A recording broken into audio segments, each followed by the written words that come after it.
দেয়, ভূমিকম্প হইতেছে, তো না করলে অ্যাক্সিডেন্ট হয়েছে, তাজা মানুষ দেখতেছি। শোন, কোনো উপায় নাই, নাটক কর, নাটক কর, নাটক কর।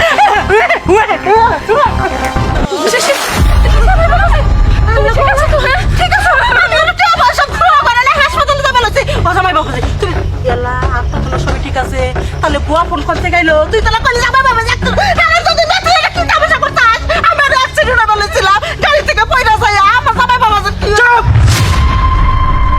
একটাও বাজে কথা বলেন না। নাটক করবেন না আমার সামনে। আপনি যদি আমার শাশুড়ি না হইতেন, কি করতাম আপনি কল্পনা করতে পারতেন না। কি করছেন? আরে আপনাদের কথা শুনে আমি আমার বাবা মাকে বাড়ি থেকে বের করে দিলাম। ভাবলাম যে আপনারাই আমার আপনজন। আর আপনারা কি করলেন?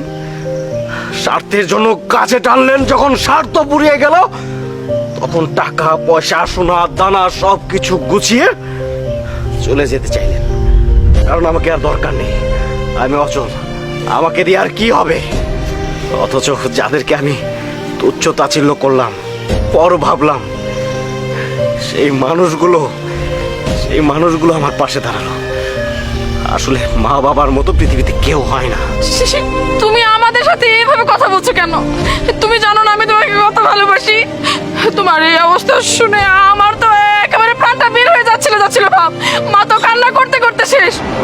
তোমার এই অবস্থার কথা শুনে মা 2 রাকাত নফল নামাজ পড়েছে, তারপরে যে আমরা টাকা পয়সা নিয়ে যাচ্ছি তোমার কাছে, আর তুমি কিনা এই ধরনের কথা বলছো। চুপ!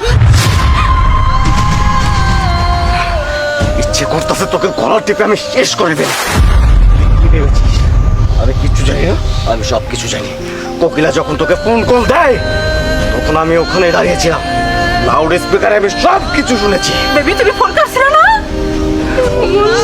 মনে ছিল না তো তার। সব কিছু বুঝে গেছি। সবাই স্বার্থপর, আর কোনো স্বার্থপরকে নেই। অ্যাটলিস্ট আমি থাকতে পারবো না যারা আমাকে না, আমার মাকে, আমার বাবাকে ভালোবাসতে পারবে। জীবন সঙ্গে নিয়ে আমি বেঁচে নেব। আর তোদেরকে আমি কি বলবো, ডিভোর্স দেবো তোকে আমি। ভুল হয়ে গেছে। আমার মেয়ের দোষ না, আমার দোষ। আমি জীবন আমার মেয়ের শ্বশুরবাড়ি এসে না গেলাম না, এই যে আমি ওরে নিয়ে গেতেছি। 1 তালাক, 2 তালাক, তোমাকে ভালোবাসি শিশির। 3 তালাক, 5 তালাক। স্বামীর মুখ দেখতে নাই, ওই দিকে করিস না, এদিকে আয়, এদিকে আয়। এই দাঁড়ান, ব্যাগটা দিয়ে যান। সব সম্বলে শেষ করলাম আমার বুদ্ধিটা। মার কথাতে এইরকম দুঃসংবাদ আর কোনোদিন দিবি না, আমার আত্মারা উড়ে গেছিল। তুমি এক মুখ দুধ নিও, আমার ফ্ল্যাটারে দুধ দিয়ে গোসল করে ঘরে তুলবো। আচ্ছা ঠিক আছে, আমি এইটাছি, চলো বাড়িতে নিয়ে যাও। কিন্তু আমার একটু কথাতে আমার দিয়ে আর কোনো আলো যাবি না। তুই তোর সংসারটা ভাঙে দিলি বাজার। ঠিক আছে, আমি পরে যাই বৌমারে নিয়ে মনে। না না, কষ্ট গোয়ালের থেকে শুনবো বল অনেক ভালো। চল।